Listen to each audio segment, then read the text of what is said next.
time. It's all in life. Gotta keep your head up and keep it stride. No time for living a lie. Gotta keep it moving till you get it right. That's right. It's all in life. Gotta keep your head up and keep it stride. No time to be living a lie. You can make it if you try. No, I heard them say life much better you live it your own way.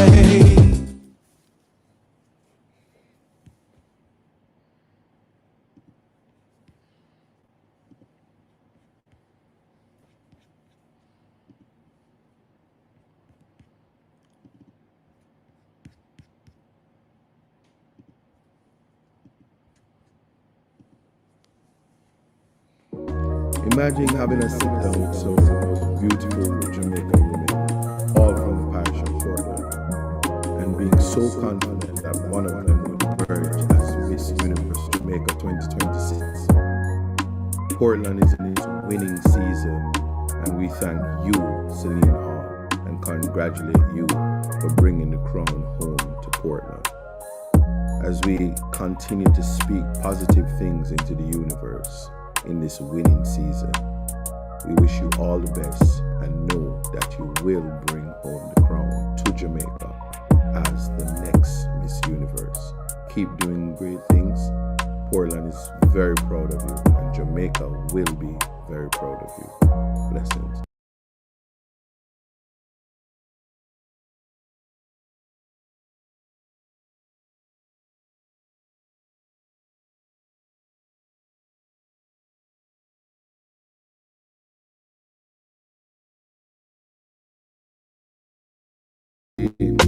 Most culturally aware, most active in the community, most poised, and best in gown.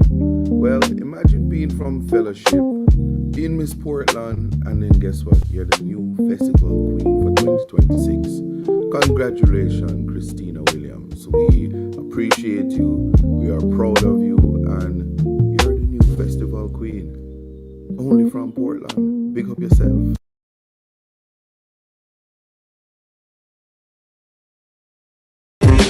It's all in life. Gotta keep your head up and keep it stride. No time for living a lie. Gotta keep it moving till you get it right. That's right. It's all in life. Gotta keep your head up and keep it stride. No time to be living a lie. You can make it if you try. No, I heard them say life much better you live it your own way. Isa Buchanan, Member of Parliament for Portland Eastern, and I'm standing here with Anna K. Ellis, aka Trixie on TikTok. We were at the Isa Buchanan Portland Eastern Night Football League, and this young lady came to the tent and she said to TikTok that she wanted a laptop. I said to TikTok, she needs to talk to you. And what you said to them? I want a laptop for school to do my SBS. So you're gonna actually do your SBS with this? Yes. Well, they gave it to you. I wish you all the best. Why your eyelash look like that? All right, TikTok, top up the screen, share the live. Big up to TikTok because 1 HP laptop. Come Sunday, ISAT Buchanan Portland Eastern Night Football League Finals. Halftime show, you might come to the tent and ask for a laptop and you just might get it. Not true. Watch your ride. I want to say thank you to ISAP Buchanan for giving me a laptop for school and to the TikTok team. All right, blessings. Big up yourself. Thank you.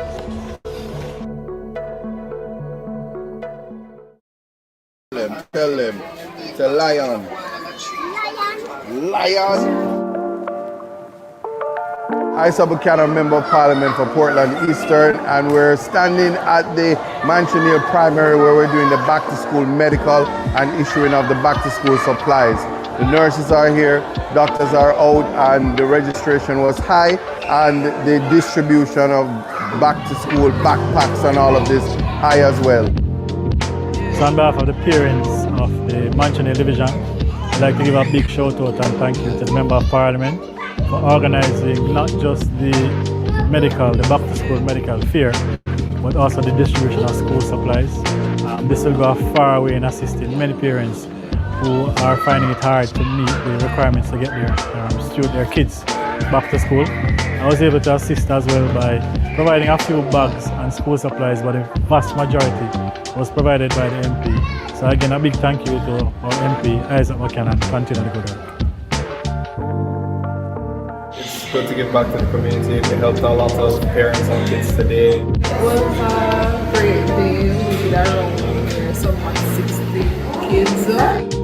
Helping the people with like continuation. In my experience, it was awesome because back in our day, you don't have like school bags and so to go around and everything, so that was a great one for me. Given the overwhelming registration and turnout, we're going to have to do a pop-up elsewhere in Manchester as well as fellowship. So watch the ride. We are coming to you before school opens.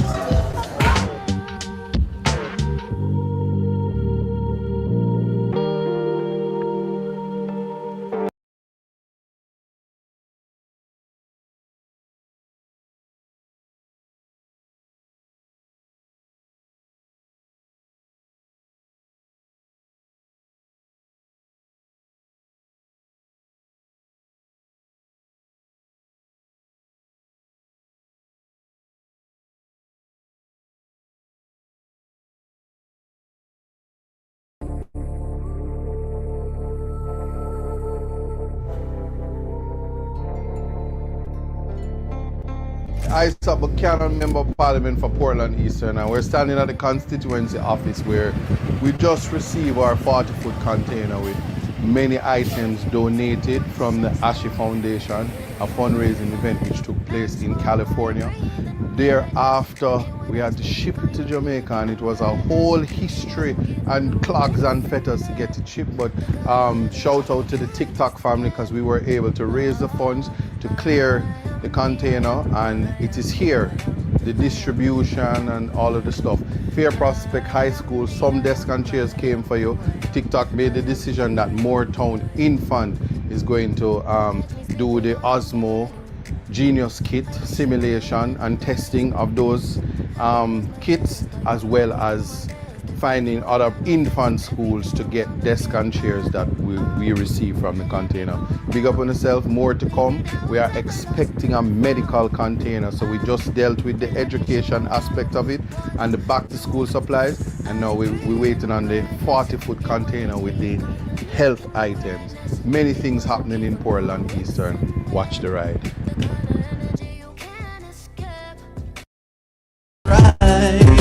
It's all in life. Gotta keep your head up and keep it right. No time for living a lie.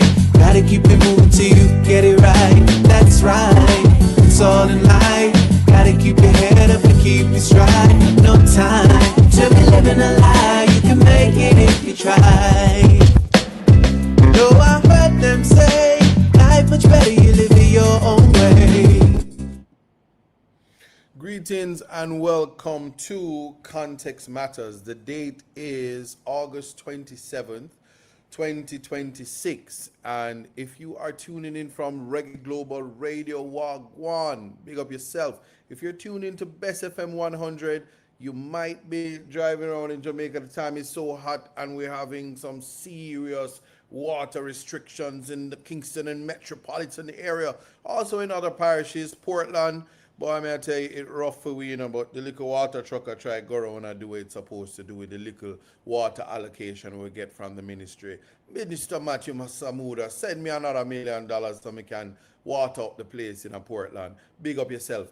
If you are joining from TikTok, I'm going to say to you, continue to tap up the screen and share the live, because we have a serious partnership going on over there and we're achieving a lot of things. I want to big up a special big up to the crew, because let me tell you something, we did something monumental last week. We dropped a whole container right there in Portland, 40 foot with a whole heap of things in there. Big up, big up.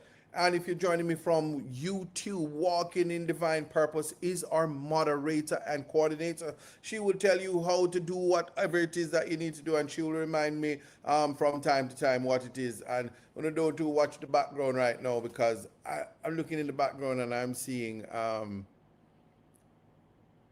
That's my favorite parliamentarian. We're just going to leave it at that. But here's what we are talking about today. We're talking about exploring child diversion, in particular, an amendment to the schedule which speaks about what offenses can be child diversion offenses. I have made a plea in Parliament, and I think that, you know, when we're having conversations about the legal discourse, it's lost, it's packed with emotions, and the court of public opinion seem to more focus on who the messenger is. And the irony, we're talking about prohibited weapons. If you are on TikTok, it would be a prohibited money expending device. But listen to me, it is not the messenger, it is the message that is quite important.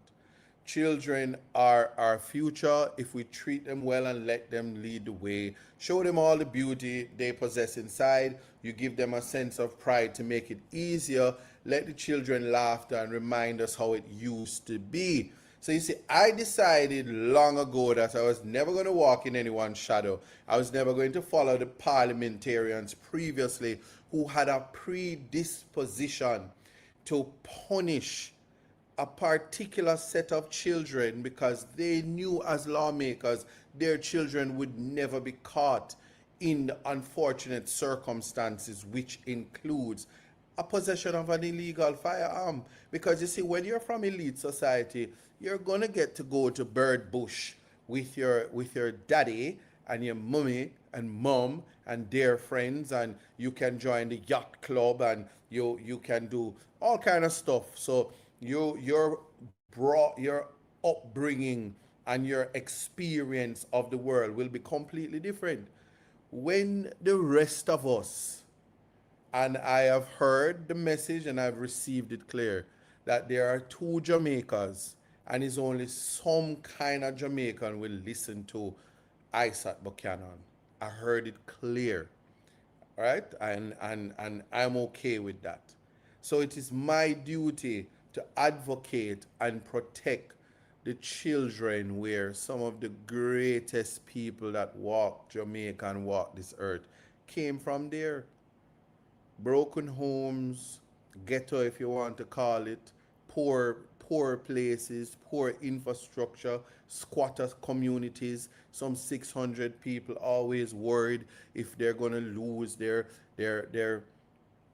humble abode, all of these things. And so, yes, I stood in Parliament while we are reviewing the child diversion legislation, and I made a compassionate plea to my colleagues and to the chairman, and he's on your screen there, the most erudite, Honorable Minister of Justice and Constitutional Affairs, Delroy Truck. We have had a history of several disagreements in when it comes to law. I must tell you that I'm not pandering, but I have the greatest of respect for him and the work that he has done in this country. Some, except probably one time him did rush something, and another time since I've been a member of Parliament, and him said there is no there we don't have a human rights problem. But sometimes I think he says those things so he can, incite a response from myself and those who actually believe in human rights. And so, as I made that plea, in a space where lawmaking is critical to the function and future of this country. And let me say that again. We take it lightly. We think that legislators are ordinary people, but they really aren't. We think of things that happen outside of Parliament to make determinations as to capacity. But let me tell you something. Capacity is proven in the work. The contribution given to your lawmakers or given by lawmakers in Parliament changes the trajectory of your life because of you live in a society. So when last year as a new breed member of parliament, they have introduced NARA. They've introduced the casino gambling regulations and legislation. The gated community legislation. They've done amendments to extend the rating of NHT. They have done legislation in terms of amendments to the Expungement Act. That's what we're going to call it. And they have made amendments to the Jury Act. And we have a lot of work to do when it comes to a lot of legislation, a lot of contribution. So you see, way before I even became a member of parliament, and if you're just joining, you're tuned into Context Matters with Isaac Buchanan, you would appreciate that on the legal side, which is in the capacity as an attorney at law, not limited to human rights, but criminal law, advocacy, and justice. I want people to appreciate that legislators have tremendous power in even the decision-making process of judges. So let us not go too far from this particular thing. My father always says, save the children. And it sounds so basic, but if you're thinking about a society and its continuity, how you treat the children as we nurture them is going to make the difference, because it takes a village. And yes, let me just get this out of the way right now.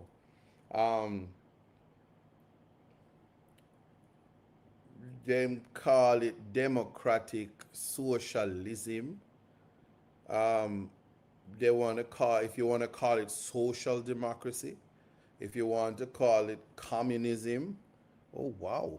If you want to call it something extraordinary, if you want to call it authoritarianism, if you want to call it equality, if you want to call it equity, if you want to dress up a concept, thought, and idea in and call it anything that you want to call it. For instance, a lot of the playbook that comes from the current prime minister of this country has come from the most erudite prime minister in this country, and that was the Honorable Michael Joshua Manley. There are critics who have said that the Jamaica Labour Party is functioning as if it were Michael Manley. What people need to understand is that majority of the people in this country who is smaddy, the smadification of impoverished people, the elevation of impoverished people was as a result of democratic socialism. So a revamping of any conversation in relation to that is not to take the worst and the mistakes and the extreme and extravagant ideas that came from it, but policies that allowed Singapore to look to Jamaica as the prototype and role model of what Jamaica could be. And yes, we are now in a technological age where you can plug things into AI and AI will tell you right away if you fully don't. Where you can even take a concept and ask AI if it applies. So I won't use my platform to tell anybody to dig out their nose, lest they say I'm inciting people to eat booger and I'm not fit to be a member of parliament, because the children are listening and perhaps may expel their boogers and send it across the nation, and then as a result, children will not learn and it will be my fault. So what I will say though is we are to, again, I've said it before on this program, exercise the ability to be a dialectic thinker. Think of both sides and take the best of it. Conclude after thinking critically and move forward. That's the best that I can do in the circumstances as I make the case for the children of this country. No, I am not doing so out on a limb. I have understood for many years as a person who was privileged to leave Jamaica, go out into the world on an iron board. As I call it, iron board, iron jet, iron balloon, the plane, the airplane, and gone into other cultures and other societies. An iron bird, thank you. And understand that when I get into other societies, the culture shock is so overwhelming that I myself can understand that there is a language that young people use, and it's a thank you, it's iron bird, right? And the culture shock is not surprising to me because I understood why they say when in Rome you do as the Romans do, and you have to creep before you walk. You have to understand the culture before you can change the culture. But if it is one thing about Jamaica that I am absolutely can conclude of and I'm sure of and very unapologetic about it, is that one of the Greek philosophers, and there are three of them if you know anything about Greek philosophy: Socrates, Plato, and Aristotle.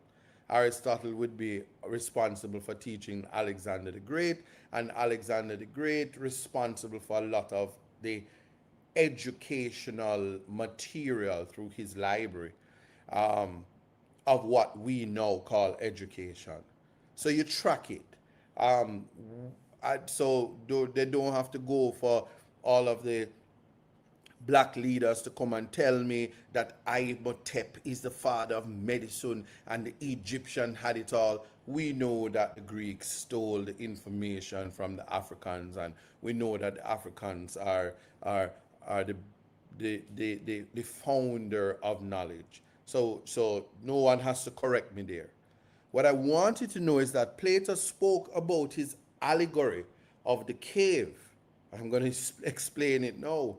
When you live in a society, and Jamaica being the cave, you light a fire and everybody back is turned to the entrance. The fire causes images to appear on the wall so that anybody, anything, anyone, any object that passes the entrance of the cave reflects an image on the wall, and the best guesser, the man with the greatest amount of imagination and experience, sometimes it's 38 years, sometimes it is 40, sometimes it is a lifetime of experience in Jamaican law, in Jamaican vernacular, legislative drafting, and just everything that is Jamaican, including Blue Mountain coffee. There are persons with vast experience in the cave, some whom have never left the cave, and some who will be checking out before this decade ends.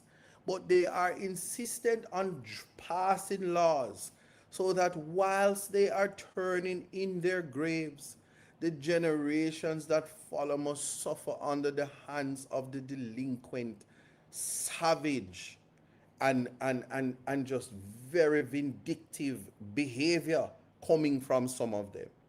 So let me start with my plea. Sitting in child diversion, I said, please, for the sake of our youth, possession simpliciter, firearm possession, simple possession, just having the prohibited weapon. Sometimes it's cardboard, sometimes it's toy, but even if it's sometimes it is the cartridge, the magazine. Sometimes if the child just has the bullets, sometimes they have particles, part and parcel, and the way Section 5 is worded, is a catch-all provision for the prohibited weapon. A badly drafted legislation, but even before that, from the Juvenile Act of 1951 to the Child Care and Protection Act, revision of the law pre the Charter of Fundamental Rights and Freedoms of Jamaica 2011. The Child Care and Protection Act was reviewed in 2010. A ratification of international law and the obligations. And there are elders, those who sit in the cave. They sat in their council, in quiet and silence, in their eliteness and their greatness, and they said, what will we do with these ghetto children? What will we do with the menace to society? What will we do with the classless and the lower class who are miscreants in a society that we must contain, because firearm and the gun court and the gun offenses is the scourge of a nation. The history of a nation plagued by, guess what? The thoughts, actions, ideas of 1980s style politics. Gang violence that created celebrations like the shower posse, that celebrated gangs and dons. It's up there. And now, as a young new breed politician, I am begging the nation to choose the children over the dons. For, and this is my submission, if you fail to put possession simpliciter in the schedule to divert children who are found in possessions of firearms that they cannot pay for, purchase, apply for, they can't even buy alcohol, they can't even vote. Yes? But they are put in a position, a rock and a hard place outside of the cave, to be banished. So a 14-year-old is faced with 15 years, and after 15 years in prison, he shall be 29. And he will still be a youth, because in Jamaica, the law says you are a youth up until you're 29. So at 29, you are to come out and get a voter's ID, get a driver's license, get a wife, get a job. And you know, the new rule is, as a black man in Jamaica, you must first have a degree before you can get a woman. For there are women out there that currently says they're not dating a black man unless him have a degree. So imagine a young man found in possession of a firearm is going to be sent away for 15 years. And with the stress and the problems, and he didn't finish his schooling, was not able to completely read and write, and soon could not ascertain his ability to get a degree, and when he comes out, he cannot find the woman he desires. So he is in a serious dilemma. But let us regular programming now, so we don't say we're joking out this thing. The position is a vexed position, because it's not until it happens to your child that you're going to come and you're going to call ISAT.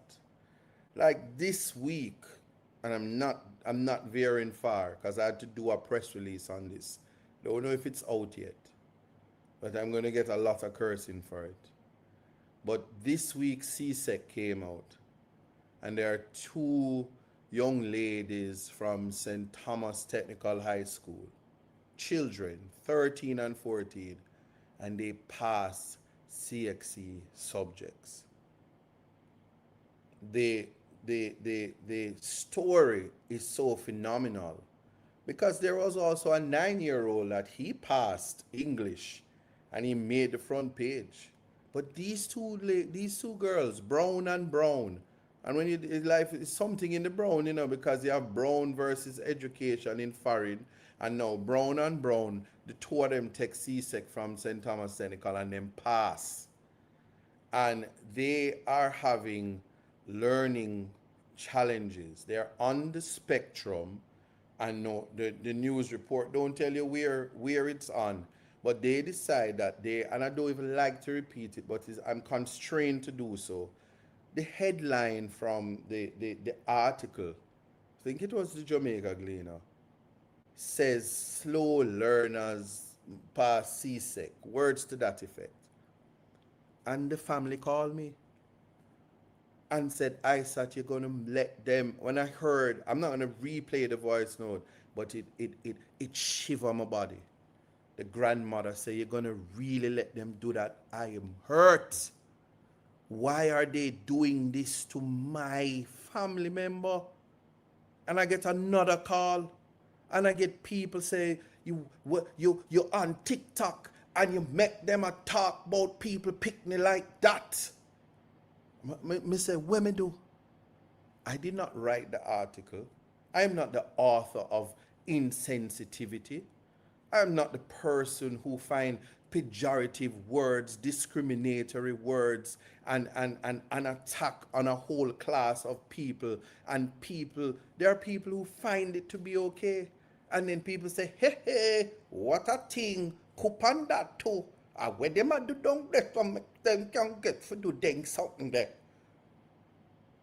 And I'm telling you, the wrong Buchanan, because it is the adults who were able to sit and formulate that, and an editor that approved it. They are the ones that need to make a visit to Camille Buchanan down at Windward Road respectfully to find out what spectrum they were on, what universe they're coming from. And no, Celine Hall, not you, Miss Universe, because I don't know which universe they come from. So here I was all this time think they were Bill Gates, but they were building fences.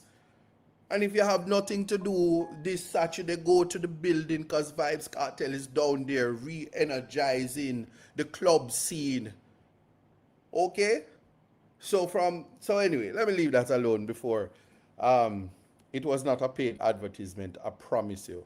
Anyway, and that in and of itself shows you that children are regarded as almost nothing in this society. So when I was a child, and my mother used to say, a big people argument come from round table and go outside. Them always want to send you outside when you don't want to go outside. As soon as the conversation nice, them a send you go outside. Yeah? As soon as them start say them would take a bus card from a white man, but not from a black man, and you must have a degree. And even if you can build a 30-story house, if you do it without a degree, as the conversation get nice, them tell Pickney to come out of the room and go outside. And when you're outside and outside get nice, them say go on your bed. And in through these days and age, there's no water flowing freely through the pipe. Them say wash off your foot and go to your bed. Because when you go to Sunday school, the teacher is going to call you a big dopey fool. That's all. Anyway, only get it.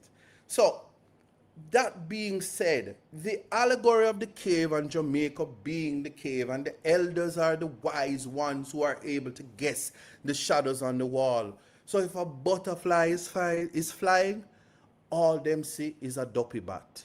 If a fly is flying on the wall, all them see is a dopey bat. And here the elders, when you say, do you know that that's a moth to a flame burning by the fire? My love is blind, can't you see that desire? Janet Jackson's 93 album, That's the Way Love Go. Them say, oh, what you talk about? That is a dopey bat. Go sit down. Yes, like the elders in the show Happy Feet. So they have made a deliberate decision, an intentional decision to treat children in a particular way. How do I know? Well, I am introducing you on Context Matters to the case decided in 2023 by the Jamaica Privy Council, appeal number 0041 of 2021, heard in about 2 years after. The judgment is of Tafari Morrison, who is the appellant against the King, from the Court of Appeal of Jamaica. The judgment was given on the 11th of May 2023 and it was heard January 25th and 2026.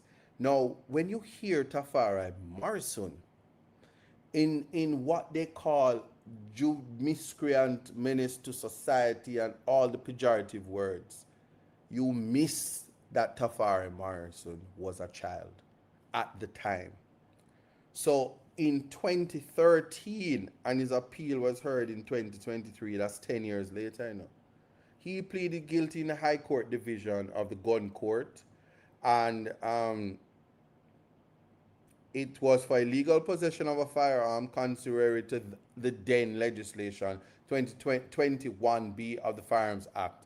Today it is prohibited weapon, Section 5. He also pleaded guilty to robbery with aggravation contrary to Section 37(1)A of the Larceny Act, and 3, wounding with intent to cause grievous bodily harm contrary to Section 21 of the Offense Against the Persons Act 1864. Try find out when slavery was abolished, and you get an understanding of how long and how archaic some of these laws were. However, he was 16 years old at the time of the offense and 17 at the time of the offense of the sentencing. So a year later, I'm just said, show y'all and plead guilty. So even when he pleaded, he was a juvenile. Now hear me. He was 16 when he committed the offense. And them did have this song, she's just 16 years old, leave her alone, they say. So you see, it's a long time when you hear the song there, and him say, if I could fly, I'd pick you up, I'd take you into the night. Yeah, man, and even now them I say, listen, we must change the law because girls shouldn't be giving consent at 16 years old because them is picnic. But a boy who is 16 found in possession of firearm is big man. So she must close her leg at 16. But when you have the gun, you're a big man. Conveniently. So, in 2010, on the 22nd of July 2010, Section 22B of the Offensive Against Act had been amended to provide for a mandatory minimum sentence. So it's in 2010, mandatory minimum sentences came in for possession of a firearm, right? And no, 22B, and that is the offense of wounding with intent was committed with the use of a firearm. That's the amendment. The appellant appeals the dismissal of his appeal to the Court of Appeal for the minimum mandatory sentence on the basis that the sentence was prohibited by the Charter of Fundamental Rights and Freedoms, constitutional amendments. So you want to hear the circumstances of the offense, but I'm going to invite you to read it. But because I don't want nobody say, may I pretty up the thing. Tafari and him friend them, right? Them just decide, say, them days, the Blackberry phone, Blackberry phone was big. Let me tell you about Blackberry phone. Me just come to Jamaica as the port here. Everybody stays at Blackberry.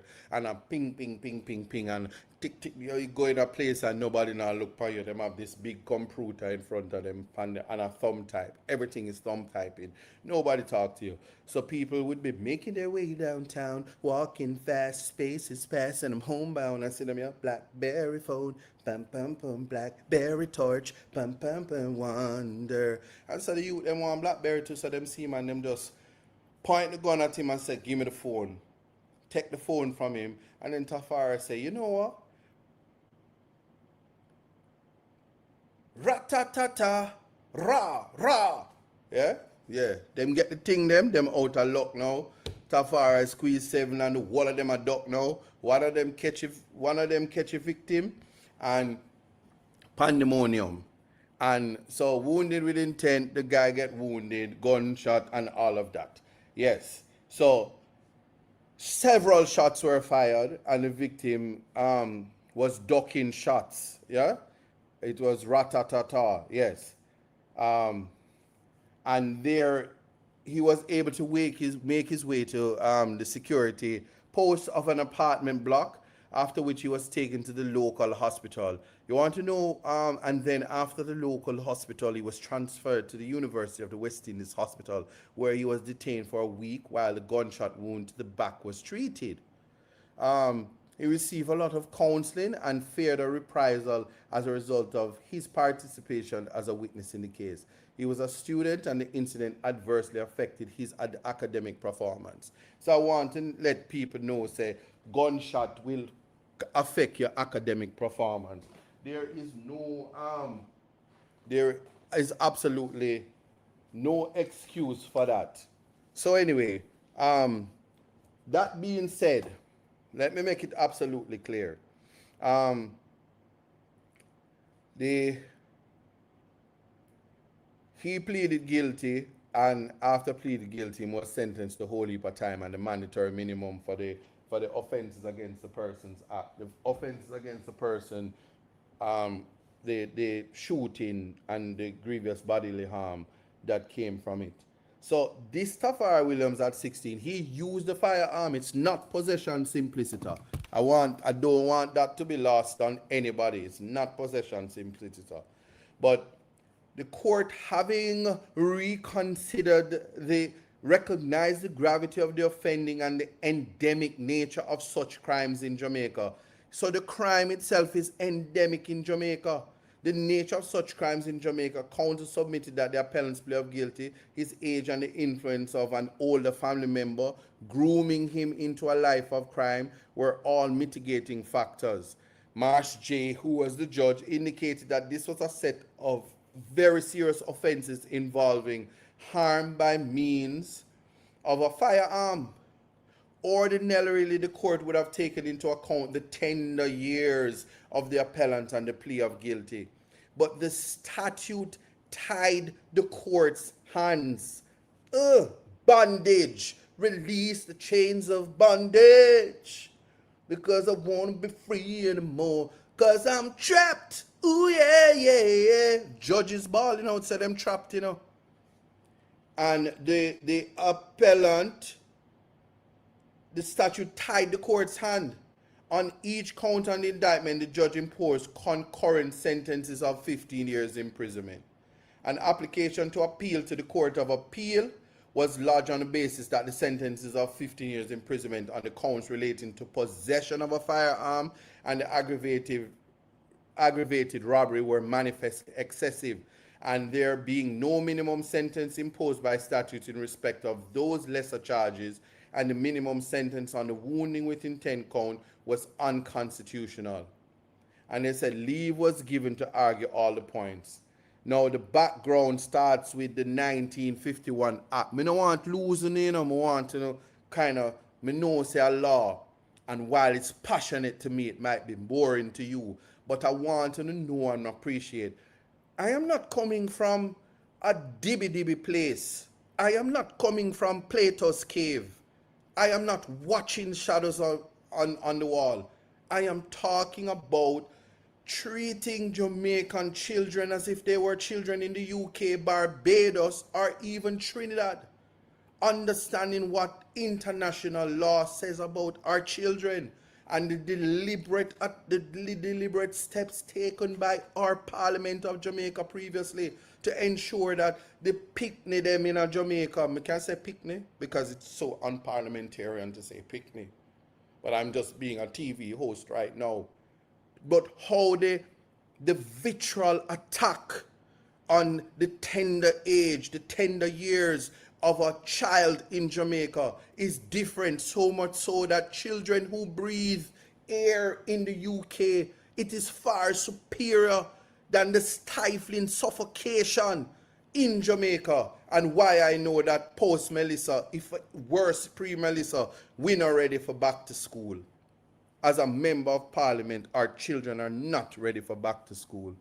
Parents can't afford shoes and clothes, and ministers telling parents who possibly cannot read and write to tell their children who is going to school to learn how to read and write, to read signs that they must go under, what them call them, tarpaulin, must go under, I never remember them, scaffolding, for watch out, for open trenches, to be an adult, read and write.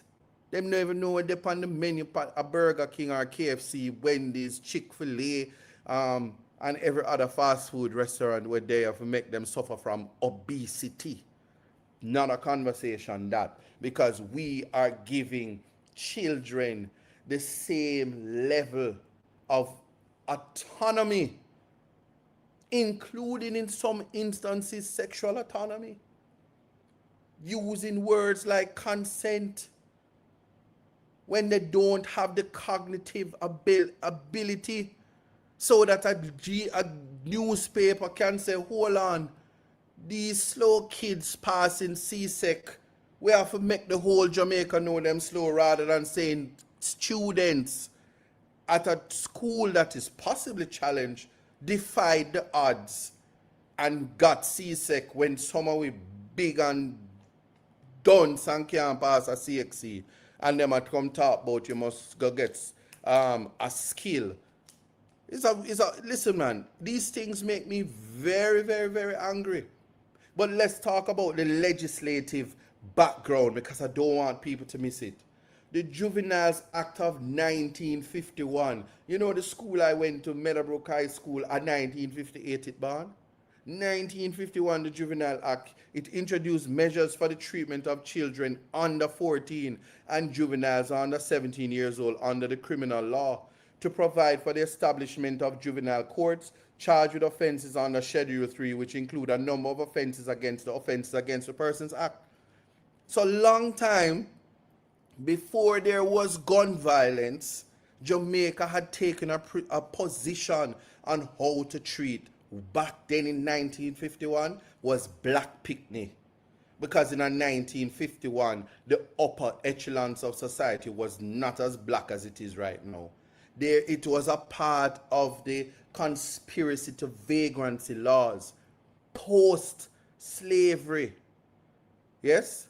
Post-apprenticeship period, post-pay-in the slave masters, laws were put in place to capture the black child, the poor child, the child in inner cities, the child in rural Jamaica that them still not have access to water. People still in 2026 carrying them Akigwa Linstead Market and carrying the bucket of water to bed. I see a conspiracy that was set out to destroy the black child in Jamaica. Because when you go into the court, you know how people gasp if an uptown child is found in illegal possession of a firearm. Judges say this is most unprecedented, and I dare not call the name of an affluent family lest I be sued. Listen to me, man. Anyway, Section 29(2) stated that no juvenile should be sentenced to imprisonment. Section 29(2) says no juvenile should be sentenced to imprisonment. An exception was made in Section 29(3), right, where the juvenile was convicted of an offense contained in Schedule 3 to the 1951 Act, and the court was satisfied that no other lawful disposal of the case would be suitable. So the satisfaction came from the court, not mandatory minimum sentence. So even when a child commits a crime, a judge can say, and let me tell you, Antoinette Horton, when me was a juvenile and me getting in trouble, She come in the court and she said, him nicey. I chew me did nice when me young still. She says, no, no, no, no, no. And she says to Judge Martin Gale, he cannot spare another minute in this place. That was the first time I knew what a bail application was, because she was not my lawyer, but she stand up amicus and tell the judge, said, look how the little boy nice and sweet. Them time them was 17. But me did nice and sweet. Them days they long gone now. What will I talk about again? Anyway, and immediately, so there was in this society where people understood that sometimes the wrong kind of picnic end up and you have to quick move them up. And judges understood it too. And judges have the power. I'm not just talk about, the power of Grayskull or ancient spirits of evil transform this decay form into Mumra, the ever-living. I'm talking about judicial discretion, where a judge feel it in our bones, like Justice Martin Gale recused himself from my case because he said, this boy don't belong in this situation. I cannot. But people understand, yeah, where a system in if Carmelo Anthony was a Jamaican child and not in the United States, faced with racial divide, would not have been treated the way he was treated. So there is a way to treat a child. The way to treat a child is as if they always have the defense of affluenza. In a patriarchal society, the best way to treat a child is if he were white. Most embarrassing to have to say that. But I get to say, because if he breathes the air like a child in the United Kingdom and in Barbados and Trinidad, it is enough. A cultural shock that we are missing in Jamaica. So the 1951 Act was enforced when Jamaica gained independence and established its constitution by means of the 1962 Order in Council. So it did always did it. So it was the constitution that should prevail, and the other law, to the extent of the inconsistency, should be voided. But Chapter 3 of the Constitution provided for the fundamental rights and freedoms, and Article 17 of the chapter provided that no person should be subjected to torture or inhumane or degrading punishment or other treatment. That provision reflected the terms of Article 3. So hear me now. The terms of Article 3 of the European Convention on Human Rights, which applied to Jamaica from as far back as 1953, when the convention came into force, until independence. And there was an exception to the protection of Article 17 for the continuation of punishment authorized under the law of Jamaica immediately before its entry into force. So a Jamaica, savings law clause kept the vagrancy law, the conspiracy to cut down the black child, oftentimes the black man, the youth, which is now has gained a different title, the ghetto youth, the poor people picnic. When a woman who is in the market have to call and say, Mr. Isaac, me no know if he say, me boy, me send him go to school and in a book bag, the thing in there. Him out of luck now. Him never squeeze 7 but 15 years. Him a go do now. What you can do for me? Come on, man. We're not understanding, So we don't just become rubber stamp desk knockers. We have to look to the history of it. So again, at 4:59, where we're going to take the commercial break, I not talk as if I'm creating some idea. I am asking for the treatment of the children of Jamaica to be treated equally like children across the world because of the United Nations and human rights across the world. Human dignity is attached to that request. Preservation of a nation is attached to my humble request. I am grounded in law. and I'm going to continue this conversation after these commercial breaks. We will be back. That's right. It's all in life. Gotta keep your head up and keep it straight. No time for living a lie. Gotta keep it moving till you get it right. That's right. It's all in life. Gotta keep your head up and keep it straight. No time to be living a lie. You can make it if you try. No, I heard them say life much better you live it your own way. Tell them. It's a lion. Lion. I, Buchanan, Member of Parliament for Portland Eastern, and we're standing at the Manchester Primary where we're doing the back-to-school medical and issuing of the back-to-school supplies. The nurses are here, doctors are out, and the registration was high, and the distribution of back-to-school backpacks and all of this high as well. So on behalf of the parents of the Manchester Division, I'd like to give a big shout out and thank you to the Member of Parliament for organising not just the back to school medical fair, but also the distribution of school supplies. This will go a far way in assisting many parents who are finding it hard to meet the requirements to get their kids back to school. I was able to assist as well by providing a few bags and school supplies, but the vast majority was provided by the MP. So again, a big thank you to our MP, Isaac McCann, and continue the good work. It's good to give back to the community. We helped a lot of parents and kids today. It was a great day. We did around somewhat 60 kids. Helping the people with like continuation. In my experience, it was awesome because back in our day, you don't have like school bags and so to go around and everything, so that was a great one for me. Given the overwhelming registration and turnout, we're going to have to do a pop-up elsewhere in Manchester as well as fellowship.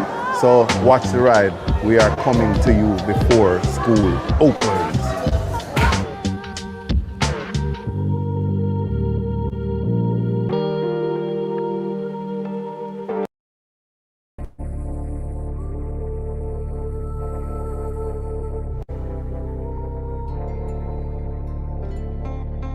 Isaac Buchanan, Member of Parliament for Portland Eastern, and we're standing at the constituency office where we just received our 40-foot container with many items donated from the Ashi Foundation, a fundraising event which took place in California.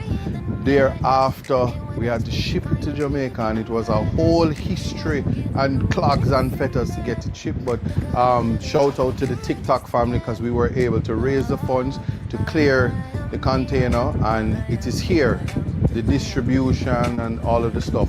Fair Prospect High School, some desk and chairs came for you.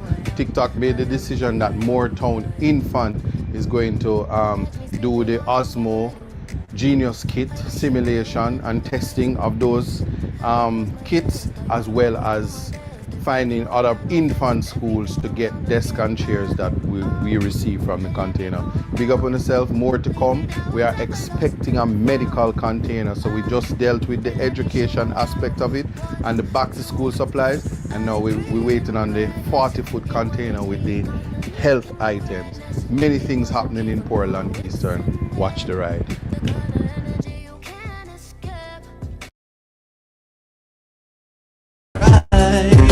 It's all in life. Gotta keep your head up and keep it straight. No time for living a lie. Gotta keep it moving till you get it right. That's right. It's all in life. Gotta keep your head up and keep it straight. No time to be living a lie. You can make it if you try. No, I heard them say life much better you live it your own way.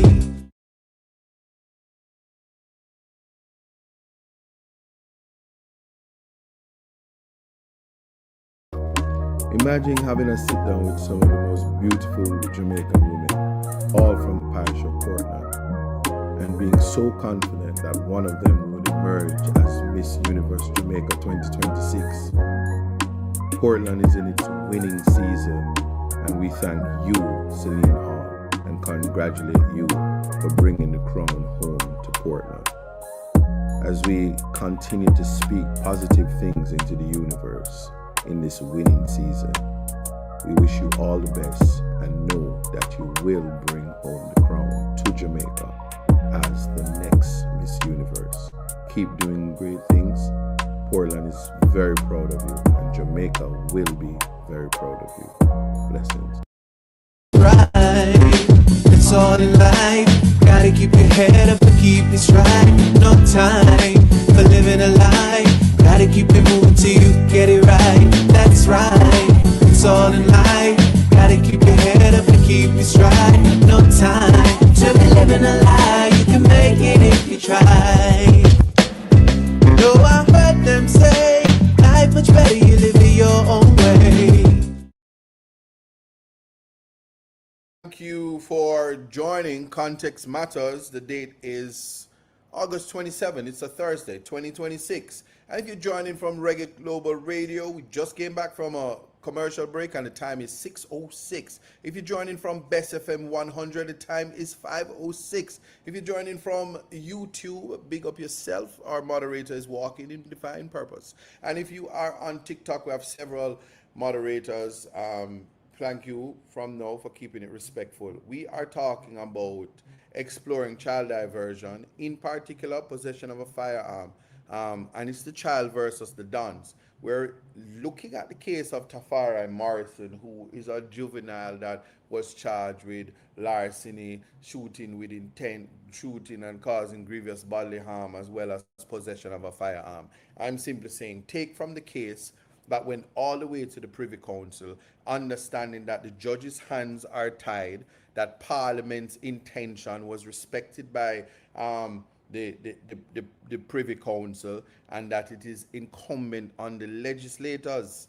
I am in the right place to tell the people that if we care about the children of Jamaica, if we care about the 600 squatters in Jamaica who have children who have to be better than the generations before, if we care about children who are trying to use education to transcend poverty, if we understand and accept that the best of us come sometimes from the ghetto and need the assistance and the guidance it takes a village, that is where the conversation is right now. So, in 1975, Jamaica ratified the International Covenant on Civil and Political Rights, Article 10, which provides that juvenile convicted of a crime should be segregated from adults and accorded treatment appropriate to their age and legal status. No alteration was made to the 1951 Act, save that in 1985, Section 23(9) of the 1951 Act was amended to provide that juveniles convicted of offenses set out in Schedule 3 could be held in adult correctional centers. So 1985, under the Jamaica Labour Party, an uncontested election from the People's National Party, this was the amendment. I'm calling it out because I want you to understand that classist behavior in this country is increased. This is after democratic socialism and free education was given out, and those people who were nobody became somebodies because they benefited from free education. They benefited from no bastard no day again. What you know here? 1985 Section 23(9) of the 1951 Act was amended, to further attack juveniles, and said, no, we're going to send them into the adult prisons to interface with the dons, persons who are incarcerated from the remnants of political scourge, from division through political party and political violence of 1980. Just 5 years later, they brought the guns into this country. They brought everything that was bad. They are the reasons why the gun court had to be formulated. They are the reasons they created the monsters and said, let us be like King Herod and exterminate the juveniles so they don't go up. They don't grow up, and let us lock them away. So much so that a judge sends somebody away for 40 years, a judge who sits on the bench and sends somebody away for 40 years, and the judge is 65. or the judge is 60 and give a man a sentence of 40 years when he must serve 40 years before he's eligible for parole. And a judge is 60. 40 years later, we won't even remember who the prosecutor was, and the judge won't be here. 40 plus 60 is 100. So you look on a 17-year-old and give them 40 years before parole, or you look on a 20-year-old and give them that type. We're talking about mandatory minimum now. It's a thing to lock away the problem. No conversation or ideas of rehabilitation so that reintegration will benefit the future of the society.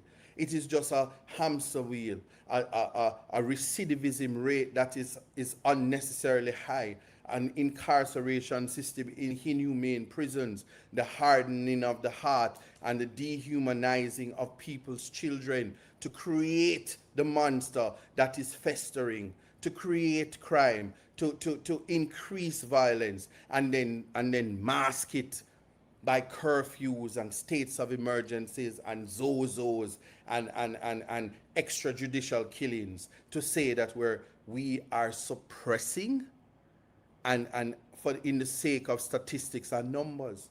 But we're now including young people. There was a 13-year-old in Western Jamaica that was recently shot. He never had a firearm. He never committed a crime. He missed out on school. The government hasn't compensated him.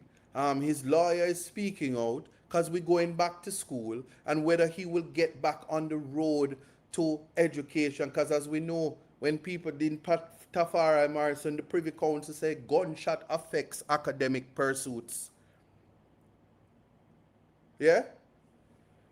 Anyway, in May 1991, Jamaica ratified the United Nations Convention on the Rights of the Child. In May 1991. Notice how the May keep on coming into it. Article 3 of the convention states that in all actions concerning children, whether undertaken by public or private social welfare institution, courts of law, administrative authorities, or legislative bodies, the best interest of the child shall be a primary consideration.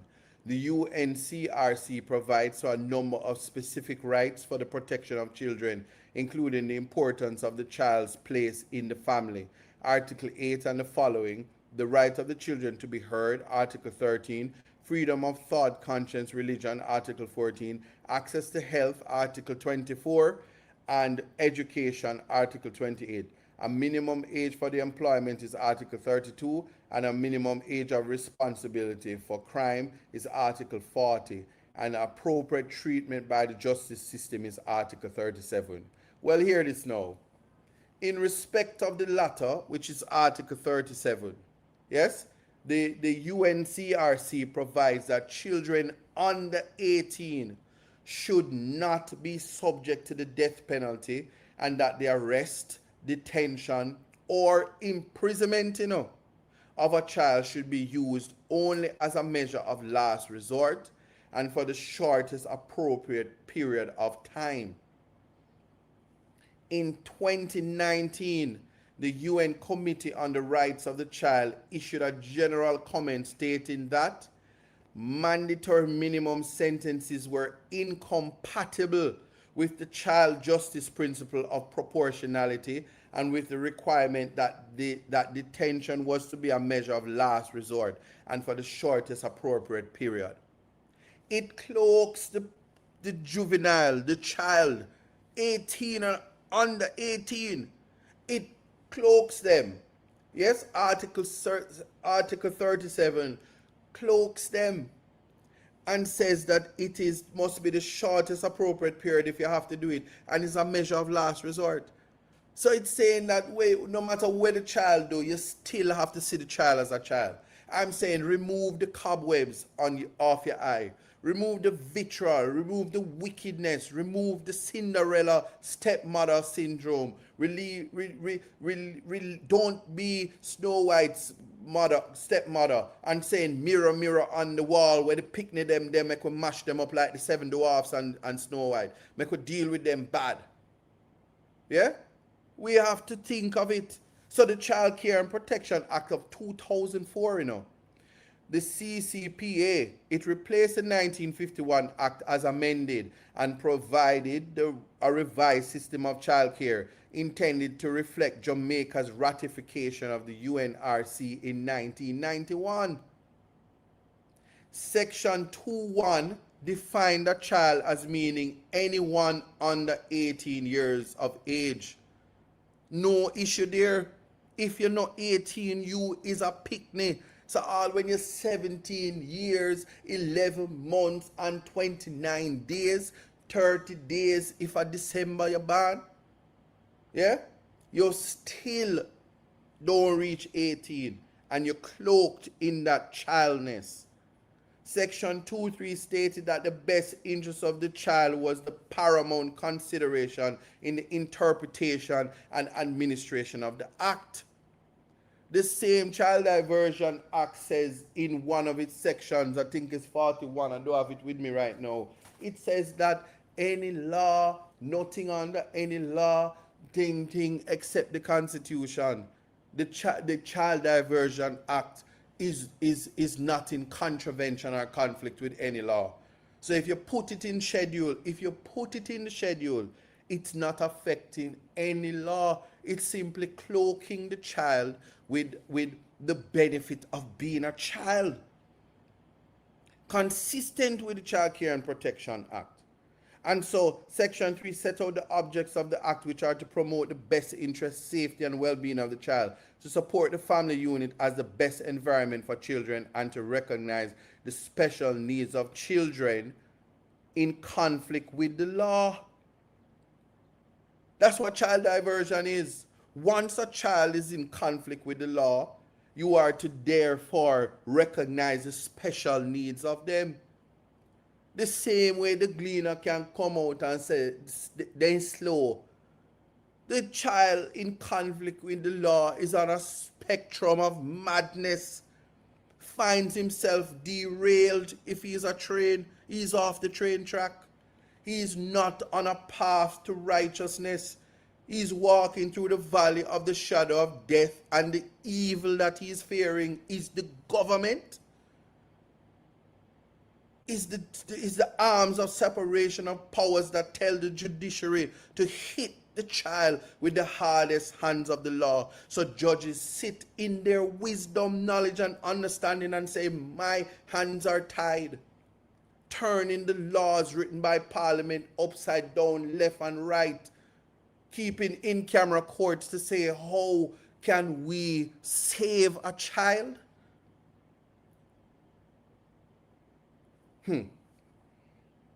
So, Part 1 of the Act provided for the care and protection of the child, including provisions enabling the child. And then you had Section 28 impose a similar duty for children between 4 and 16 to attend school.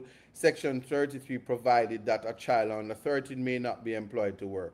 So Part 4 dealt with children detained or brought before a court.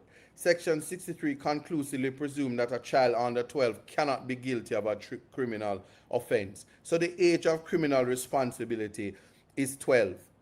And if you look in the comments, you hear people say, maybe if the child is 3 and fine with a gun, then you can divert them. But if you're over 3, no man, all if you're 4 and 5, send them up in the truck back, because it's not your child. Chances are you're a motherless or a childless woman or a childless man who has not experienced what it is to have a child and have to protect that child, even when you don't have no money. Your dignity gone because you have to show up at empty MP office because you have to ask for a book voucher where you can't buy 2 books. Where no matter what happened, they, while their companions slept, were toiling upwards through the night, you have to feed your pig to them. And you have to tell them no go people yard because the other people them are going to put things in the food and try make sure say you're picnic them worse than feed them picnic. The valley of the shadow of death that children walk, that if you send your child to church, to tell your child to track and field, send your child to go be the best versions of themselves. They have to dance between the raindrops and a pedophile list that is closed. That when they are the victims, people want to say that they are participants. When they have no sense, when they are developing, where some people develop, even sometime when people reach 21, them don't develop yet. And that's why our country recognizes that, y'all, when you're 29, you're a youth. Cognitive development in children and boys develop way after girls. So the paramount interest is the best interest of the child is to protect them. And when they're in houses and their mother say, hey, me feel that I'm going to do something now. CPSFA go take away the picnic them. And them feel very cute when videos are put out on children and the children are exposed and people don't stop and see that they are the victims and they don't cancel culture. No man, cancel ISAC, but you're not canceling grown men who looking under the picnic them, who making social commentary and getting taps and roses for the child who is a victim. Because we're in a country where by culture, we don't treat children as children. You think a 17-year-old is going to confront and think them is big man? What kind of big man energy are you going to give a picnic? More than to remind them that they're a child. So much so that young girl will think them fast. You think because you put on eyelash and a 20-inch bust down, you're a woman? You would have to call the fire truck or you can't manage what is coming your way. But it is the man who is to know that. It's not the child. It is you that is the adult must always exercise constraint. So it is lawmakers are the ones who is to exercise empathy, compassion, constraint. We are the ones that are to step out of Plato's cave and recognize that they are still guessing what shadows are on the wall and trying to figure it out. We don't get to say that possession simplicity mean them must know what them are going to do and them did are going to do this and them come from so and use societal skirmish. Did we forget that our foreparents were given the very guns so that lawmakers could be one of 63 in Parliament? Did we forget that when it is convenient for them to do so, there are garrisons that are to be de-garrisonized right now? There are strongholds that need to be reintegrated. And yes, as I'm speaking, I'm not speaking as a politician, so enough of them going to be vexed with me. But we are talking about saving the children. Save the children. Treat them as children. Because unless you have a problem that's a part of rehabilitation, nothing sexier than rehabilitation than prevention. You don't have to rehabilitate a picnic if you not chew him down and mash up his life. So that grown men who have remnants of sexual obsession don't go before a mic and speak about convictions of 30 years old. Who that don't speak of mistakes when persons were juvenile and youth offenders. So that 3 decades can pass and you erase the advancement through rehabilitation and reintegration, which is a form of where our country is. When I entered the parliament last year, they made a step in the right direction, and I made a compassionate plea that when it comes to juveniles, the shortest type of rehabilitation possible to get these records off of their life so that they are not scarred, so that grown people aren't talking about their convictions, even when they become lawyers and politicians and doctors in breach of the law sometimes.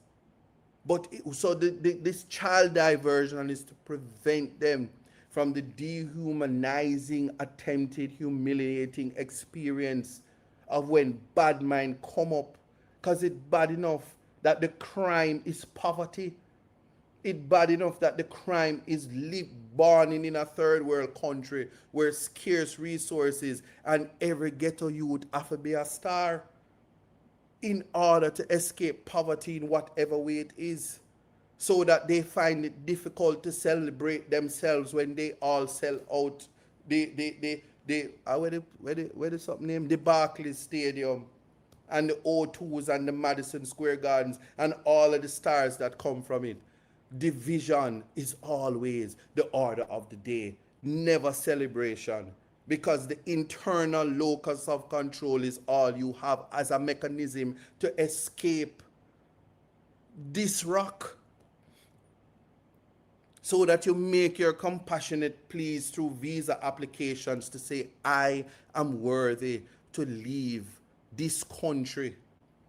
My ambition is to one day get a visa, so that we are 90-day fiancés, so that the whole nation is upset at a teacher because she says she'd refused to date a black man. Culturally, all she's aware of is the black Jamaican man. Because certainly if she knew that a garbage collector in the United States was making more than lawyers and doctors in Jamaica, she would want to take up a trash collector, a recycling expert, trash disseminator. Yeah. Or if she knew that blue collar jobs in first world countries far exceed a Burger King operator and fry spinner in America is making more money than teachers. Yeah? We don't talk about the crime of poverty, but we put in burdens on children who don't even know their identity. You put them in schools because they don't test well. They're not ready because they're getting molested in the homes. They get molested on the street. They get abused. And so they come in, or they're bright in school and one day them father go on a boat and never come back and them think them do something. But the world is a big bad place, while children think that the world was built of straw and built by their mother. There's still children who think that Santa Claus is about and that the boogeyman is real. When did the boogeyman become the politician? So that they sit and make laws to say these skirmish, them a man. And if them have in possession of a firearm, they will use it. So we have to lock them away. If them are 12 and 13 and 14, give them the 15 years. Because if them wasn't no big man, them wouldn't take up the gun. And we don't care if it's the Don give them. We only need the Dons for election time. We don't need them. We don't need them when the world is going upside down. Let us hurt the children. No, no, no, no, no. I'm rejecting that. And I'm saying to you, let's go to section 71. It provides that the establishment of children's court. Section 72 provided that the children should be dealt with by a children's court unless they were age 14 or older and were charged with an offense specified in the 4th schedule to the Child Care and Protection Act, or were jointly charged with an adult. The offenses in the 4th schedule, listen to this, it includes murder, manslaughter, any firearm offense under the Gun Act, and a range of offenses under the Offenses Against the Persons Act, including Section 20 of that Act. In such a case, the committal hearing was to be dealt with in the children's court and the case remitted to the appropriate court, in this case, the gun court, which is in camera, so the picnic can show up and they're in a big people court and know say him in a big trouble. And him don't even know that 1 + 1 + 2 + 3 + 8, somebody called Damian Crawford, because I don't know. All right, so the review of CCPA, which is the Child Care and Protection Act, demonstrate, this is what the Privy Council say now, it demonstrates that it implemented many of the provisions contained in the United Nations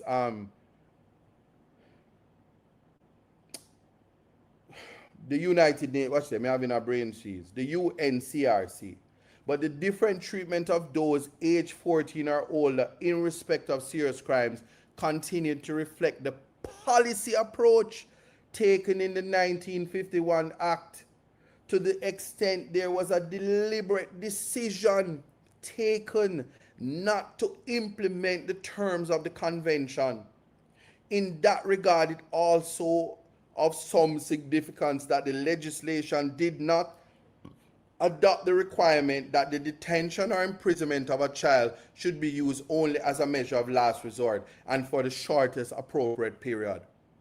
Only big bad Jamaican, they intentionally, your members of parliament and your senate back then, the old breed, intentionally, say, we not care where the rest of the world, how them treat them picnic there. You see, them picnic in Jamaica, once them are 14, them a man. And so it is why they go out there and try there with them. The old breeds did that. Them go vex with me, But when I come in as a new breed, yeah? Because the new breed can breed. And I go in there and I say, listen, we have to rethink how we treating children. And they say, no. You come here with this nice thing, but you don't know them people there. Them big. Them is big man. 14 is big. That's what they say. And they said to the extent that there was a deliberate decision taken by the Jamaican Parliament, the legislators of Jamaica, not to implement the terms of the convention. We are signatories to the UNCRC, right? The United Nations Convention on the Rights of Children. And they never bother to implement the part where it says it should, that the last resort and for the shortest appropriate time.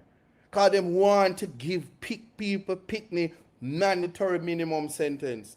So you see the boy and you know him come from ghetto and him coming out of the court. 14, give him 15 years. 14 plus 15, me no need Damien for this, at 29. Do that and beat me. Yeah? And you're giving them big, when they say a big man ball game. No, man. Once you're 14, a big man ball game for you. So you're open to all of the elements because you're a big man. And you do it. And then big grown adults like to say, yeah, them look big. So they must be, hear them now? Oh, you're big, sir. You're biggie. It's a big deal, man. Yes, man. KFC menu. You is a big deal. You're big. Yeah, you're big. Nobody looking about the cognitive development and function. Them say you're big. Yeah, man. A chill, man. So anyway, the next material legislative development was the amendment in July 2010 of Section 20 of the Offences Against the Persons Act. And this is really not important to what I'm talking about in terms of possession simpliciter. But the offense carried a maximum sentence of life imprisonment, but the amendment provided that where the wounding was caused by the use of a firearm, the offender was liable to imprisonment for life, or such other term, not being less than 15 years. That's when mandatory minimum sentences came in for gun wounding. So you see, them dealing with gun as a problem. We don't make, we don't manufacture, we don't do nothing with gun. We don't do that. We don't manufacture guns in this country. We don't have a right to bear arms like other countries, like in America. Yeah? And it is a privilege to own a firearm. So that it is that little Tommy from Upper St. Andrew, I don't want to stay in this voice too long, but little Tommy gets to go to Birdbush and he owns a shotgun that is put in his father's case, and he has a little certificate and bird season. He can't wait for summer. And they go into the hills of Portland and they go and they shoot the birds. Not the John Crows, not the John Crows. And if an accident should happen, little Tommy gets a little therapy. Because he might have discharged the firearm, which is legal for him to carry, and it has discharged accidentally into the head of one of the workers. And we have to keep that on the hush-hush. But that's little Tommy. But you see, Devon and Desmond, not the pepper spray Desmond, the one from ghetto. Yeah? So everybody is tough on crime until it's their child. And then they say the laws are draconian and we must do something about it. Yeah? And nobody have the conversation, you know. The school of life is rough on the child who comes from the inner city. If it's a girl and she taking her book and pressure in her book, the Don want to impregnate her. And if it's a son, the Don want to give him a gun to carry. And if the Don is a homosexual, he will want your son, and everybody have to keep it on the hush hush. And we don't have these conversations. We don't have these conversations, but guess what? Yes, HIV is high in certain sections of Jamaica because public education is low. And children are affected because they want the iPhones and they want the KFCs and they want the lashes and they want the Xbox and the PlayStation 5 or whatever. They want the material things because the parents can't do it. You think say when you think it take little boy for understand say every picnic have a tablet, so people can carry them and say come let me give you a tablet and come let me give you a phone. No, we have a lot of work to do in this country. And you know, you people take this as a joke, but I'm raising it because children are being affected. And it's just because it's not yours, because you can afford to live behind gated communities, and you can afford to send your child to Stella Maris, and send your child to Hillel, and the other big school the school them big. And then when things work out, it is a natural thing. And I can tell you, if you're in Portland, every child wants to go to Titchfield. Happy Grove is good and Compre is good, but East Portland, Titchfield is the creme de la creme. That's how they behave. So it is in Jamaica. Campion, all of them want to go to Campion. And when them graduating from Campion, they say, "What are we gonna do?" Let's hear them. I don't know. I gotta go do law. All if them come from Tivoli. Once them go Campion, hear them. What are you gonna do next? I don't know law. Why are you doing law? I don't know. Why? Oh, that's what we do when we go to Campion. Campion.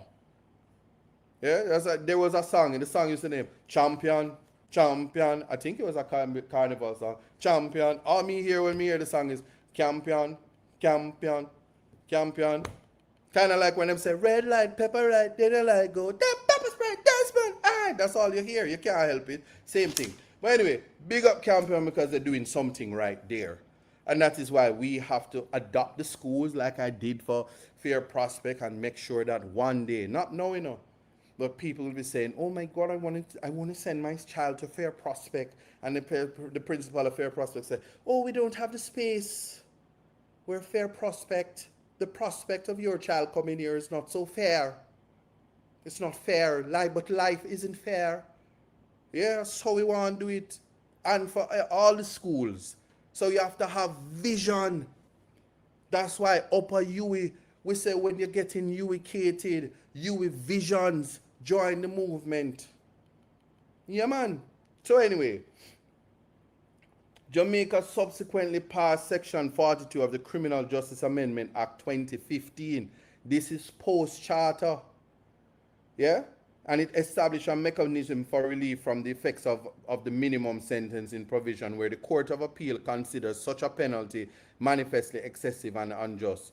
No application on behalf of the appellant was made under this provision, and the board does not therefore express any view about the operation of that legislation. So it's not ventilated before the court. So we have to find a picnic, mash up him life, and then take it go to Privy Council and say, hey, Privy Council, you know we want to not to be here anymore. We really want to go to the CCJ. But them saying, no, don't go to the CCJ because too much black people over there, and them we breach them rights and leak them email and say something wrong with the court. Because that's what they do in Jamaica, Hispaniola. That's why Port Royal sink. a long time bad mind about, a long time judgmental, self-righteous behavior about on the land. But hear me, Jamaica, listen, the Charter of Fundamental Rights and Freedoms and the Constitutional Amendment Act of 2011 implemented the recommendation of a constitutional committee established by Parliament. Hear me now. Chapter 3 of the Constitution of Jamaica should be replaced by a new chapter which provided more comprehensive and effective protection for the fundamental rights and freedom of all persons in Jamaica. Section 13.1 of the Charter provided that the rights and freedoms set out provided protection to the extent that they did not prejudice the rights and freedom of others. Section 13.2 guaranteed the rights and freedoms set out in subsection 3 and 6 and the following 4 subsections. Parliament was to pass no law and no organ of the state take any action which abrogated, abridged, or infringed those rights. And the rights and freedoms set out in section 13.3 and 6 included the following: access to education, protection, citizens' publicly funded education, the right and protection from torture, inhumane or degrading punishment or other treatments as provided in subsection 6 and 7. And 6, no person shall be subjected to torture or inhumane or degrading punishment or other treatment. But there was an exception. So they were always thinking about the ghetto youth, you know. And it says the right established under section 13.6 in section 13.7, hear them. Nothing contained in or done under the authority of any law shall be held to be inconsistent with or in contravention of subsection 6 to the extent that the law in question authorized the infliction of any description of punishment which was lawful in Jamaica immediately before the commencement of the Charter of Fundamental Rights and Freedoms, Constitutional Amendment Act 2011. So they kept the Juvenile Act 1951, they kept the Child Care and Protection Act, and they kept the amendment where they said that we now add this thing about charter sentence for them boy. You see, once you turn 14, we have done your life. We have mash it down. All dirty Krasmite picnic where in Jamaica that is big, man. You see how them big? Yeah, that's how they treat people's children in this country. Right? And so listen, the Court of Appeal is at pains. The courts interpret, so the judges says, I'm trapped, my hands are tied. And the court says, listen, minimum sentence provision did not apply to the counts alleging illegal possession of firearm and robbery with aggravation, and determined the appeal on those counts by reference to whether the sentences were wrong in principle by reason of being manifestly excessive. The court relied upon the established approach and methodology to be applied to sentencing in Jamaica. And it identified all of them. I have little time. Yeah. Identity of the sentence, identify the sentencing range, identify the appropriate starting point, consider any relevant aggravating factor, consider any relevant mitigating factor, including the personal mitigation, consider where appropriate any reduction for a guilty plea, decide on the appropriate sentence given reasons, and give credit for the time spent in custody while awaiting trial. So youth and tender age is one of them, and them say, yeah, but a mandatory sentence. So the court noted that the judge at first instance had failed to identify any appropriate sentencing, and they did it. And they set aside the 15 years concurrent sentence and substituted appropriate sentences consistent with sentencing guidelines. On the count alleging illegal possession of a firearm, the court identified a range of 7 to 15 years, but that was then when there was no mandatory minimum. There's mandatory minimum sentence in 2022 when the firearms legislation changed, because them say, hold on, them little boy still a get way and we have to mash up them life. So make we give them the mandatory minimum sentence and make we say, left out the gun, don't touch the gun. But still, Alicia Keys say, we get the thing them out of luck now. We squeeze 7 and the whole of them a duck now. Rah, rah. And she said, we get the thing them, so we gotta make way. And then she take another woman, man, and she did there with him, and then everybody said she's superwoman and the girl is on fire. And the fire was the firearms because them out of luck now or whatever. But she's still a big artist and she's American, so the rules are different, because that's why the fat girl said, you want to do that? No, my ra-ta-ta-ta-ta. That I'm gonna do no, now I know man, do da da da da. Yeah man.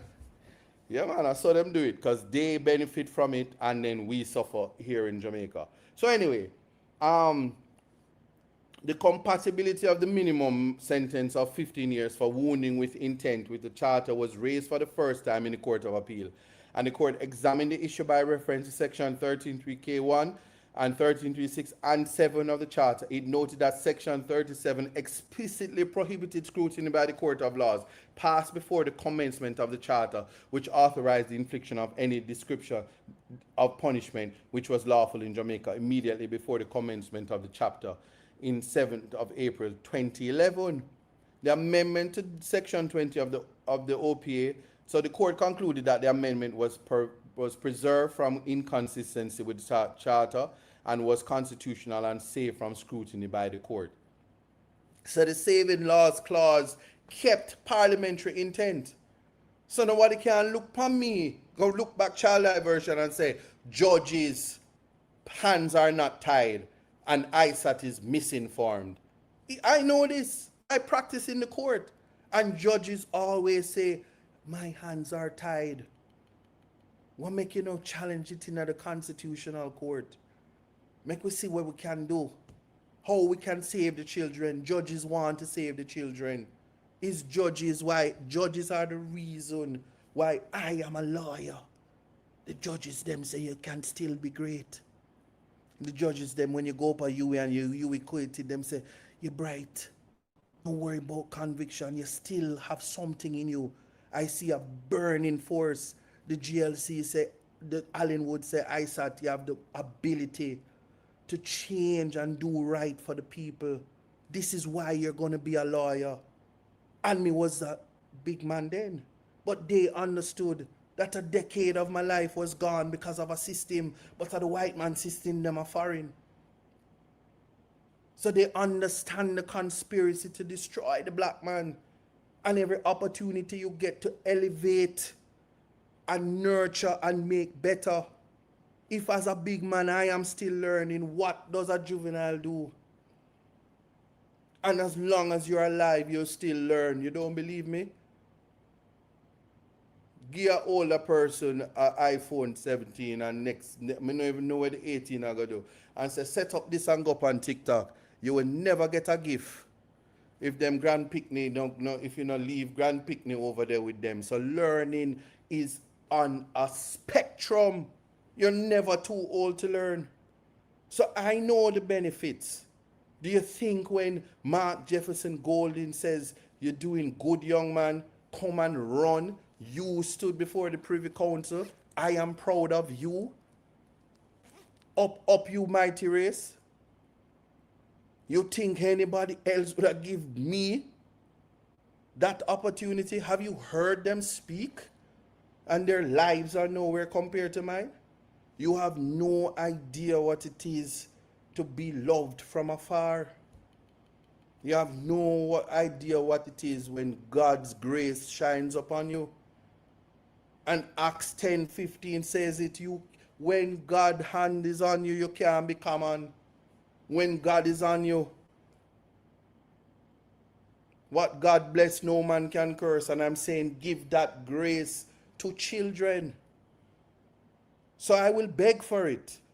Like I am on TikTok and I beg for gifts for the children, laptops, everything that they need. Because I know if you don't give the child the tools he needs to be great, how will he figure out himself? And I've had conversation with this, let me tell you something about this current Minister of Education. I'm sad that they give her the information portfolio because she's a genius. She loves children and she wants the best for them. Me not being political now, so I can go cut this short, but I wanted to know this. Even she understands that if a child is a track star, our education system is supposed to make him run up and down and them teach him when him tired and say, yeah, rest, do the math, say 1 + 1 is how much, and him say 2. And if he's a football player, yes, if he gets 9 ones, it's because it's a conduit to get him to go to college and get the scholarships, but he's a football player. And yes, he can be a brain surgeon when he retires.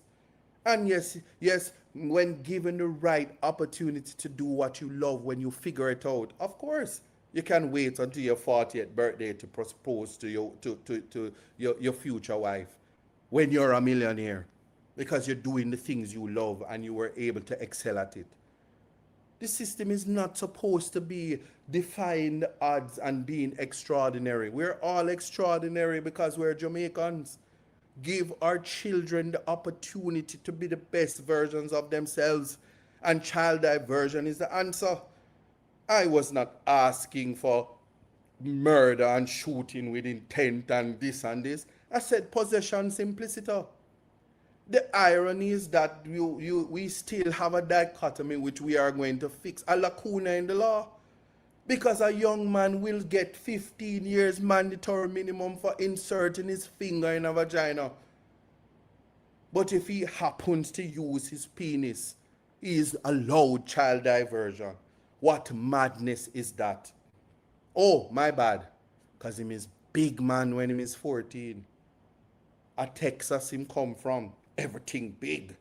So the male must be punished depending on what you find to make sense. It must be practical. We are diverting, yeah? Reprobate behavior, delinquent behavior. And if you divert them from sexual conduct, you can divert them from thieving and divert them from policing and divert them from whatever it is. Divert them from all forms of conduct. And yes, the diversion I speak of is not automatic. If you practice in the court like I do, you would know when you say, Judge, beg your little child diversion. She said, go ahead, Mr. Buchanan, convince me. I know if that particular judge is listening. She knows. She said, you convince me. And then she said, where you want me to send them? Boot camp? I say, yes, Mirana. Yeah, and you know what I'm going to do? Make them do a community. I say, yes, Mirana. And they must go down they must go build one hut. I say, yes, Mirana. And they must go fishing pot. I say, yes, Mirana. And Jesus can carry them, make them walk on the water. And all, if you will allow me, make me beat them. I will do it. She said, all right, too much now. Because we need to divert them, prevent them from having convictions, give them programs, introduce them to role models. Did you know is when I was a member of Parliament, I know that Justice Sykes went to Titchfield. I knew that when I went to the Titchfield reunion, you want to see the doctor and liar them. I have some liar where is the head of the law society in America, and some liar in Canada, and some doctor where the head of some hospital in America. Because me stuck in a Plato's cave, me don't know them things that go on. Did you know that the head of the nursing, the lady was saying, no, we don't good in the nurse, them don't good. You know, said she did go to Titchfield. You know she was from Portland. Nobody now tell the picnic them say everything great come from down at Portland. Nobody's not telling them one teach, one stitch. There's some disconnection between what greatness is and where the role models are. And so yes, I'm 48 this year, but yeah, my role models is Justice Brooks, Justice Morrison, Justice Donald Bishop, Justice Frank Williams, Justice Harris, Justice Paulette Williams, Court of Appeal, who teach me? Who else did teach me? Who when me I talk, and Justice Edwards when me I talk, she said, no, you're wrong. I apologize, Justice Ed. And she rolled her eye on her whole neck and she said, me no agree with you. Start over. I can take that and don't see it as disrespect. I say, yes, my lady. And there was a time that I was doing a particular case and Justice McDonald Bishop was rough on me. But I learned that day. Little did they know that the learn that I was learning could have made me go stand up in front of the white folk them and just I'ma get my training. Did you know? Yeah, man. You know when you look to Justice Sykes, when you look to Justice Anderson in the CCJ, you know who Professor Codilini is, you know who Tracy Robinson is, you know who Professor Ali is. You know who Dr. Malcolm is? You know who Dr. McCoy is? These are great black men. These are great black women. Dr. Matthews out of Antigua and Barbados. Dr. Celia Blake. I'm talking about influences when I was a grown man. Why we're not giving opportunities for young people to be mentors? So when them find you with a gun, you say, I punish you to go to Justice Sykes chambers. Make you just feel like you get a life sentence and gone down a GP. I am absolutely sure 5 days with Justice Sykes in his chambers at Supreme Court is worse than a cell in GP. Your life will be transformed because greatness by osmosis is a thing. And let me tell you something. The rule applies to all of the members of Parliament. 5 minutes in their presence can change your life. So we have to give people access to opulence and greatness. We have to give people the opportunity to meet people in the private sector. The punishment should take them away from the dons and put them into the hands of the CEOs and put them into the hands of greatness. Take them away from the gunman and send them up to UWI, make them sit on the track and field. When I send them into the classroom, send them where the coaches are. Send them down to cricket. Take them away from the dons and send them down to where Chris Gale is. Marlon Samuels. Take them away from that all that is bad and introduce them to that is good so they can see. You know much of them come, you know how much children come in my presence and say to me, after them get them student grant, them sit right in front of me, hear them, you know, say, I'm going to take the seat from you, MP. Me want to be the MP, you know. And I said, if for the whole of them people, if this is just my first, me never reach me year yet. If this is not my year yet, and all of them will get a grant, where I do the law and I do the medicine and make me know so them and come to take the seats. Their ambitions have raised. And the same thing. Right now, if you see the dedication that these young men are exerting in this night football league, you would appreciate that it's access to opportunities that they need. We have to change the way we look at our Jamaican children. And my plea before 6 o'clock is this. The air that a child breathes in the United Kingdom, whether autumn, summer, winter, or spring, should be as fresh to the Jamaican child, so that the opportunities and the protections under the United Nations Convention on Rights of the Child to find the least amount of punishment in the shortest possible time. No mandatory minimum sentence because the committee says it's counterproductive to the rights of the child. Understand that the best interest of the child is paramount, and there's no wrong that a child can do that the rod of correction cannot be afforded. Michael Manley had the rod of correction, and I'm asking that we do away finally with the rod of deception, and we use the rod of correction, because when we spare the rod, we spoil the child. But if the rod is the rod of deception, we destroy the child by sending them on a course where they will never come back from, the valley of the shadow of death, where they shall fear evil, because no one is with them. The rod of correction is absent from them. The staff of righteousness is gone from them. The abyss is where we are sending them. And all my plea is that possession simpliciter forms a part of the schedule of offenses, so a judge can exercise the discretion, or the police or the prosecutor, that this child deserves grace and should not be exposed to a mandatory minimum of 15 years unless the circumstances require so. I thank you for listening, and let you know that the Privy Council was at pains to say that it is the Parliament of Jamaica, the Parliament of this country, right? it's not incompatible because the parliament made it so. Yes? And that the court has explained that an anti-challenge to the validity of legislation on the basis of a lack of proportionality faces a high hurdle if a legislative provision is capable of being operated in a manner which is compatible with the convention rights, in that it will not give rise to an unjust interference with Article 8 rights. In all or almost all cases, the legislation itself will not be incompatible with the convention rights. And so if our legislators decide that the saving laws clause will allow for these laws to remain in place, it is the intention of Parliament that can correct it. And my colleagues have a duty to do so.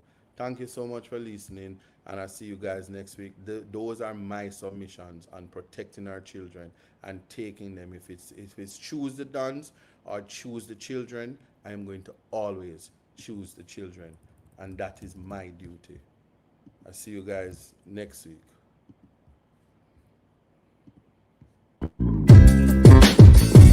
It took some time to understand, yeah, just what it takes to be a man. Now it seems each day you learn something to make a better way. Growing up ain't just a phase, it's reality.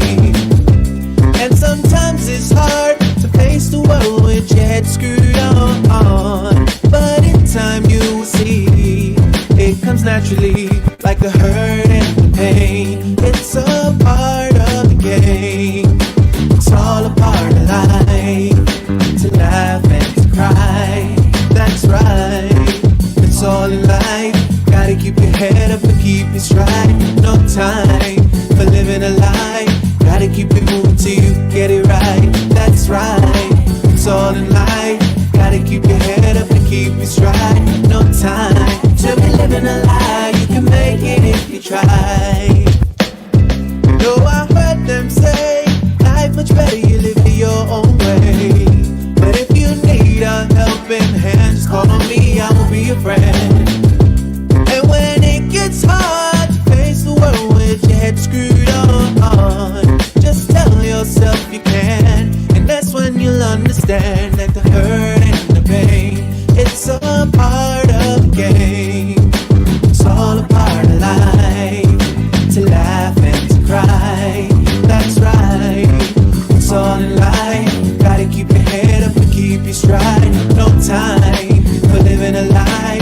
Gotta keep it moving till you get it right. That's right, it's all in life. Gotta keep your head up and keep it stride. No time to be living a lie. You can make it if you try. You gotta keep on moving on. Don't let no one stand in your way. Gotta keep on pressing on. As we pray for better days, keep it moving. Moving to the next. When they try to bring you down, we gotta take it. Take it to the next level when they come around. That's right, it's all in life. Gotta keep your head up and keep your stride. No time for living a lie. Gotta keep it moving till you get it right. That's right, it's all in life. Gotta keep your head up and keep your stride. No time to be living a lie. You can make it if you try. Just keep your head up, yeah. Just keep your head up, yeah. Gotta keep your head up, yeah. Cause everything's gonna be alright. Keep your head up. Keep your head up.